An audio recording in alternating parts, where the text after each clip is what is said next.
తిరుపతి జిల్లా రేణిగుంటలో సెట్టిపల్లి బాధితులకు ఊరట లభించింది. గత 9 ఏళ్లుగా పెండింగ్లో ఉన్న సెట్టిపల్లె భూముల రిజిస్ట్రేషన్ ప్రక్రియ ఎట్టకేలకు తిరిగి ప్రారంభం కావడంతో బాధితులు హర్షం వ్యక్తం చేస్తున్నారు.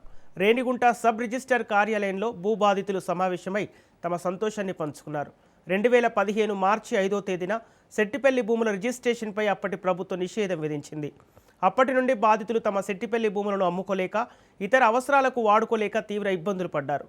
రాష్ట్ర మంత్రి సత్యప్రసాద్, స్థానిక ఎమ్మెల్యే అరణ్య శ్రీనివాసులు, తుడా చైర్మన్ దివాకర్ రెడ్డి తమ సమస్య పరిష్కారానికి ఎంతగానో కృషి చేశారని బాధితులు కొనియాడారు. వందలాది కుటుంబాల్లో వెలుగు నింపిన ఈ నిర్ణయం పట్ల లబ్ధిదారులు రాష్ట్ర ప్రభుత్వానికి ప్రత్యేక ధన్యవాదాలు తెలియజేశారు. సెట్టిపల్లి కమిటీ అధ్యక్షుడిని. మాకు రిజిస్ట్రేషన్ ఆగిపోయి దాదాపుగా 12 సంవత్సరాలు అయిపోయింది. మాకు మళ్ళీ ఇప్పుడు రిజిస్ట్రేషన్ ప్రారంభమైందంటే కారణం సీఎం గారు, పవన్ కళ్యాణ్ గారు, ఇక్కడ దివాకర్ రెడ్డి గారు, తుడా చైర్మన్ దివాకర్ రెడ్డి గారు, collector, joint collector, RTO Rammohan గారు, వీళ్ళ అందరూ సాయంతో మాకు ఈరోజు రిజిస్ట్రేషన్ అంటే వేలాది మందికి చాలా సంతోషంగా, చాలా ఆనందంగా తెలియజేస్తున్నాం. సెట్టిపల్లి కమిటీ అధ్యక్షుడిని. మాకు రిజిస్ట్రేషన్ ఆగిపోయి దాదాపుగా 12 సంవత్సరాలు అయిపోయింది.